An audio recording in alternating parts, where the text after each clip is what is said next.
میں عبد القادر ہوں اور اس کو تحریر کیا ہے ثروت نذیر نے۔ موبائل کی بیل مسلسل بجتی جا رہی تھی۔ اس نے کسل مندی سے اپنی دائیں جانب پڑے ہوئے فون کو اٹھایا۔ موبائل کی اسکرین پر چمکتے نام نے اسے چوکنا کر دیا۔ وہ اٹھ کر بیٹھ گئی اور موبائل کان سے لگا لیا۔ جی ٹھیک رہا ڈنر۔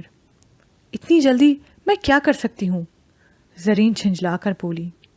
دیکھو مجھے جلد کوئی نتیجہ چاہیے، میں زیادہ وقت تمہیں نہیں دے سکتی، میرا سختی سے بولی۔ وہ بہت عجیب اور مشکل سا ہو گیا ہے، انفیکٹ مجھے تو اس کی سمجھ ہی نہیں آ رہی۔ دیکھو تم جان بوجھ کر اس کام کو لمبا مت کرو، میرا تمہارے ساتھ جو ایگریمنٹ ہوا ہے میں تمہیں اس سے زیادہ کچھ نہیں دوں گی۔ ان کے اندر بے صبری اور غصہ بھرا ہوا تھا۔ ناشتے کی میز پر ہونے والی گفتگو کا غصہ وہ اب زرین پر نکال رہی تھی۔ کمال ہے، آپ میری بات سمجھ ہی نہیں رہی، یہ کام اتنا آسان نہیں ہے۔ سنو مس زرین آفریدی، یہ کام آسان ہے یا مشکل، تمہیں ہر حال میں جلد از جلد اسے مکمل کرنا ہے۔ ون تھنگ مور، مجھے کبھی بھی ڈبل کراس کرنے کی کوشش مت کرنا۔ Do you understand?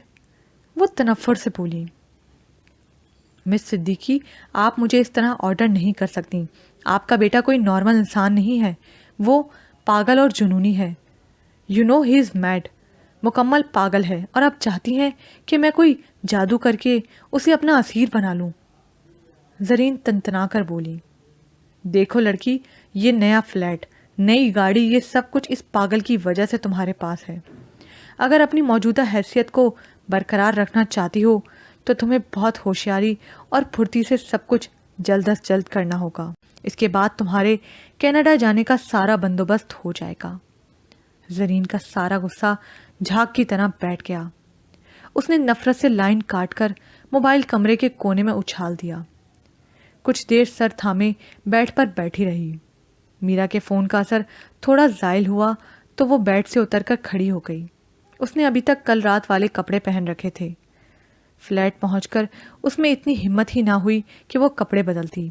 وہ یوں ہی کچھ دیر ڈریسنگ ٹیبل کے سامنے کھڑے ہو کر اپنا آپ تنقیدی انداز سے دیکھتی رہی۔ کل رات کا باسی میک اپ کچھ مٹا مٹا سا تھا۔ اسٹریٹ کیے ہوئے بال تھوڑے سے الجھ گئے تھے۔ آنکھوں میں لگا ہوا گہرا کاجل کچھ پھیل کر سبز آنکھوں کو مزید دلنشی بنا رہا تھا۔ اس نے جمائی روکتے ہوئے اپنے الجھے ہوئے بالوں کو ہاتھوں کی انگلیوں سے سیدھا کیا۔ انگلیاں اس کے سلکی بالوں میں پھسلتی ہوئی اس کے کندھوں پر پڑی کالی شال کو چھو گئیں۔ زرین چونک گئی۔ کل رات والی چادر اس کے گرد ابھی تک لپٹی ہوئی تھی۔ سیاہ شال نے اس کے وجود کو ڈھانپ رکھا تھا۔ اس نے شال لپیٹے لپیٹے دائیں بائیں مڑ کر اپنے آپ کو دیکھا۔ سیاہ بال اور سیاہ شال، ان میں دمکتا اس کا سفید چہرہ بالکل سیاہ اندھیری رات میں 14ویں کے چاند کی مانند دمک رہا تھا۔ چیزوں کا صحیح استعمال ان کی قدر و قیمت بڑھا دیتا ہے۔ شال کو اپنے آپ سے الگ کرتے کرتے وہ رک گئی۔ اس نے دوبارہ اس کو اپنے گرد لپیٹ لیا اور مسکراتے ہوئے دوبارہ سے بیڈ پر لیٹ گئی۔ اس سے پہلے یہ کرسی پر پڑا ہوا ایک کپڑا تھا، مگر اب یہ اس شال کی مانند لگ رہا ہے جس میں بیش قیمت موتی چھپا ہوتا ہے۔ ایک کیونکہ گھمبیر لہجے میں کہی گئی اس بات کی دل نشی نے اس کے وجود میں عجیب سا سرور بیزار کر دیا تھا۔ وہ کچھ دیر یوں ہی بے خودی کے عالم میں لیٹی رہی۔ یوں ہی لیٹے لیٹے اس کی نظریں باہر کھڑکی کی طرف اٹھ گئیں۔ دھند نے ابھی تک فضا کو اپنی لپیٹ میں لے رکھا تھا۔ زرین کے دماغ سے بے خودی کی دھند یک لک چھٹ گئی۔ اندھیری رات اور شدید دھند میں تیز رفتاری سے دوڑتی ہوئی کار۔ اس پاگل ایکیو نے مجھے مارنے کی کوئی کسر نہیں چھوڑی تھی۔ وہ خوف سے اٹھ کر بیٹھ گئی۔ اپنے گرد لپٹی ہوئی شال اس نے اتار کر کمرے کے کونے میں پھینک دی۔ الو کا پٹھا، ایڈیٹ، اس نے غصے سے خود کلامی کی۔ اس پاگل پن کے پیچھے گہرا انکشاف چھپا ہوا ہے۔ زرین کو گھبراہٹ ہونے لگی۔ کیا ایکیو کو جان تو نہیں گیا؟ کہیں وہ میری اور میرا کی پلاننگ سے؟ نہیں، ایسا نہیں ہو سکتا۔ زرین نے اپنے آپ کو تسلی دی، اگر ایسا ہوتا تو اس کی ماں مجھے ضرور انفارم کر دیتی۔ مجھے اس کام کو واقعی جلد از جلد مکمل کرنا چاہیے۔ AQ کو جاننے سے پہلے اسے اپنی محبت کے رنگ میں رنگ لینا چاہیے۔ زرین بڑبڑائی، اس کے بعد کینیڈا کا ویزا اور وہاں کی آزاد زندگی۔ زرین کے ہونٹوں پر آنے والی دلکش مستقبل نے مسکراہٹ بکھیر دی۔ زرین نے ایک بے فکر انگڑائی لی اور گنگناتی ہوئی کچن میں چائے بنانے چلی گئی۔ گہرا انکشاف، حقیقت کیا ہے؟ موت کا ڈر، مرنے کا خوف۔ جانتے ہو فراز، اس نے میرے سامنے، بالکل میرے سامنے دم توڑا تھا۔ موت اسے مجھ سے چھین کر لے گئی۔ اس کا سانس لیتا وجود، باتیں کرتا وجود، مجھے دیکھتا وجود ساکت ہو گیا۔ وہ ایک لمحے پہلے زندہ وجود تھا اور اب بے جان جسم، اور میں کچھ بھی نہ کر سکا۔ اس اسپتال کے بیڈ پر ڈاکٹروں کی ٹیم ہونے کے باوجود میں کچھ نہ کر سکا۔ فراز خاموشی سے عبد القادر کے سامنے سر جھکائے بیٹھا تھا، شرمندہ، ندامت سے بھرا ہوا۔ موت اس دنیا کی سب سے بڑی حقیقت ہے فراز، سب سے بڑا سچ ہے۔ جانتے ہو، جب اس حقیقت کو جان جاتے ہیں تو پھر وہ ڈر آپ کے اندر سے نکل جاتا ہے۔ اس کی موت نے مجھے موت کے خوف سے چھٹکارا دلا دیا۔ وہ وقت اس کی موت کا تھا۔ بہترین ہسپتال، بہترین ڈاکٹروں کی ٹیم ہونے کے باوجود موت اسے مجھ سے چھین کر لے گئی۔ اور پھر بہت عرصے بعد میں نے جانا کہ موت تو دراصل خود ہماری زندگی کی سب سے بڑی محافظ ہوتی ہے۔ وہ اپنے مقررہ وقت پر آنے سے پہلے ہمیں بھرپور تحفظ دیتی ہے۔ وہ ہمیں اپنے ساتھ لے جانے سے پہلے بچا بچا کر رکھتی ہے۔ میں ڈر گیا تھا عبد القادر، خوف زدہ ہو گیا تھا۔ تم جانتے ہو، میں آرمی میں نہیں جانا چاہتا تھا۔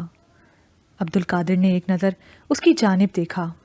فراز کے لفظوں سے ڈر نہیں، تعصب ٹپک رہا تھا۔ جانتے ہو میں کون ہوں؟ بھگوڑا، بزدل۔ میں نے اپنے باپ کی حیثیت کو کیش کروایا ہے عبد القادر، اور وہاں سے تم ایک موت کو چھوڑ کر آئے ہو فراز، زندگی بھر پل پل مرنے کے بدلے۔ اپنے ضمیر کے ہاتھوں تم کبھی بھی اس طرح نہیں جی پاؤ گے۔ تم نے بڑا مہنگا سودا کیا ہے۔ عبد القادر اٹھ کر فراز کے ساتھ بیٹھ گیا۔ تم جس موت سے فرار حاصل کر کے یہاں آ گئے، کیا تم جانتے ہو کہ وہ یہاں نہیں آئے گی؟ کسی دہشت گرد کی گولی سے اپنے فرض کو ادا کرتے ہوئے شہید ہو جانا یہاں لاہور کی سڑک پر ایکسیڈنٹ میں مر جانے سے ہی کہیں زیادہ افضل ہے۔ میں کیا کروں؟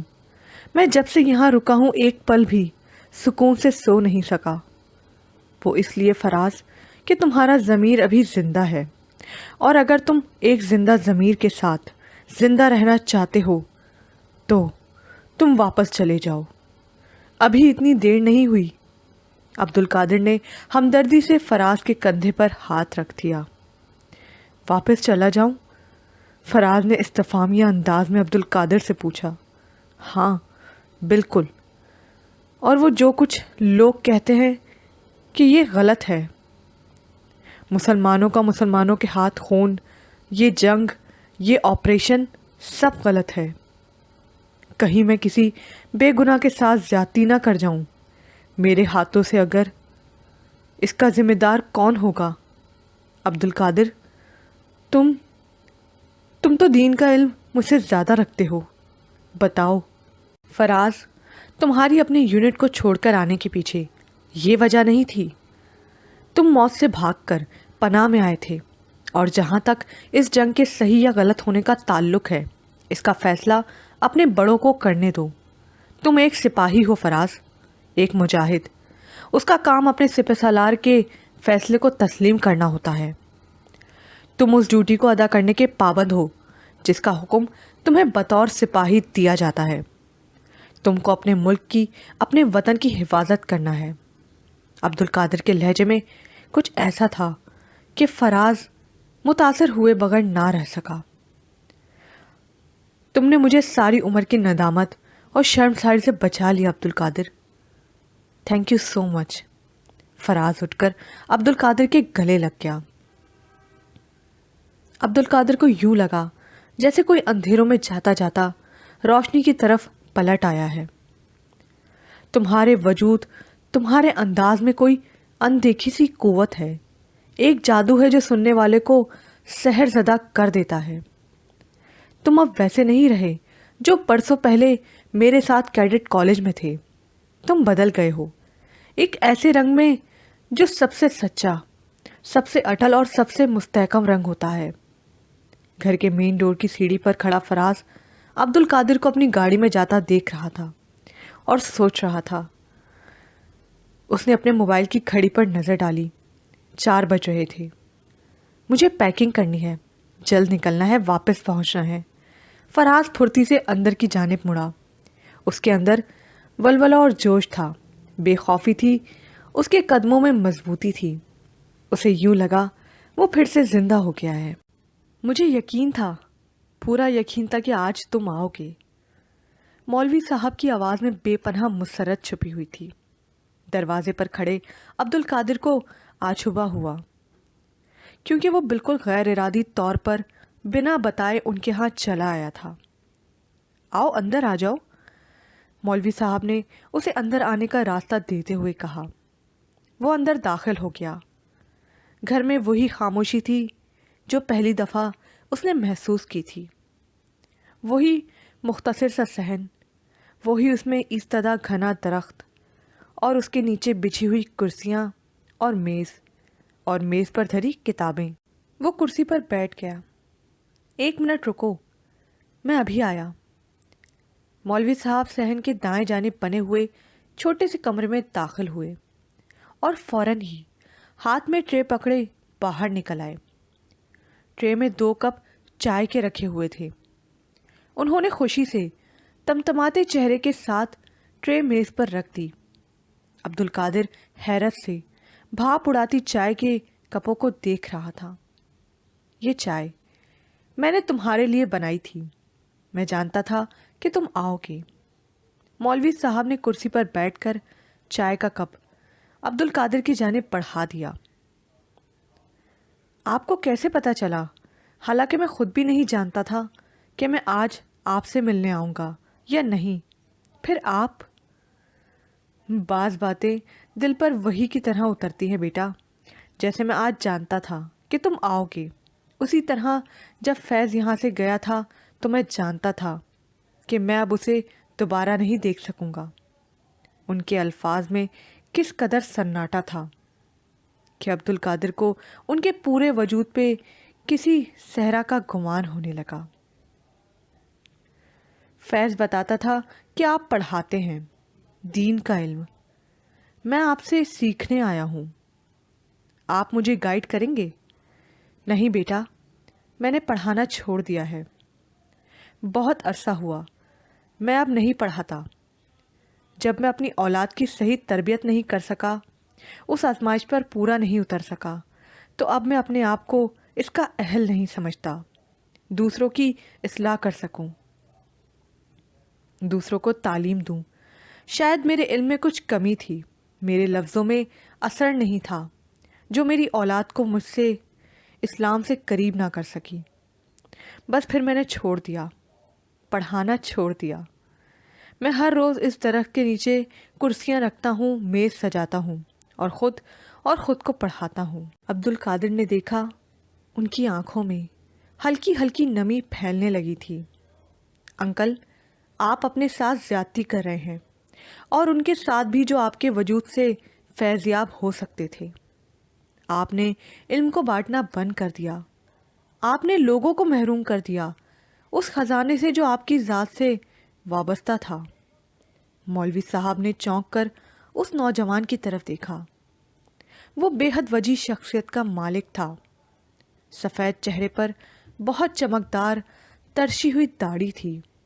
اس کی آنکھوں میں چھا جانے کی قوت کے ساتھ ساتھ نامعلوم سی بے قراری تھی۔ اس کی پیشانی سے روشنی کی کرنیں پھوٹتی محسوس ہوتی تھیں۔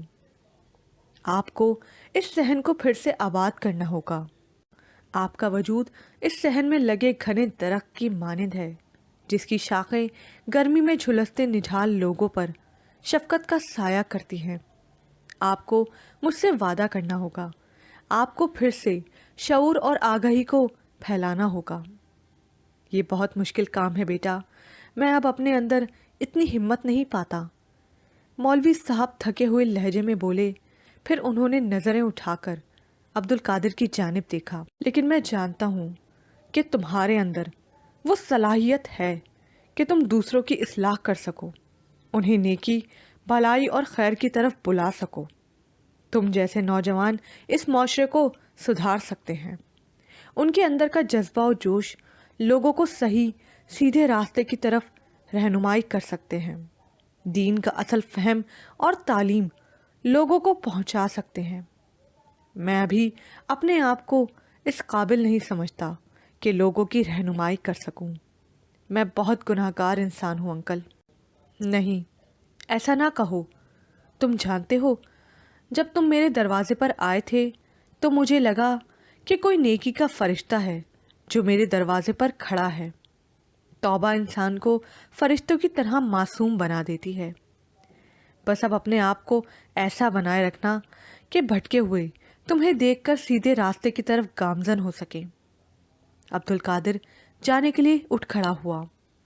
اور ہاں، جب انگلینڈ جاؤ تو فیض کو ذرا سنبھال لینا، اس کو تم سمیٹ لینا، اسے تمہاری ضرورت ہوگی۔ مولوی صاحب کانپتی آواز میں آہستگی سے بولے۔ عبد القادر نے حیرانی سے ان کی جانب دیکھا۔ وہ مولوی صاحب کے گلے لگ گیا۔ مولوی صاحب کا کمزور وجود ہولے ہولے کانپ رہا تھا۔ دکھ، اداسی، غم سے بھرے ہوئے وجود کو عبد القادر نے کچھ دیر کے لیے یوں تھام لیا جیسے آندھی میں گرے ہوئے پودے کو کسی مضبوط دیوار کا سہارا مل جائے۔ ڈرائنگ روم سے تیز میوزک کی آواز آ رہی تھی اور اس کے ساتھ ساتھ باتوں، کہکوں کی ملی جلی آوازیں۔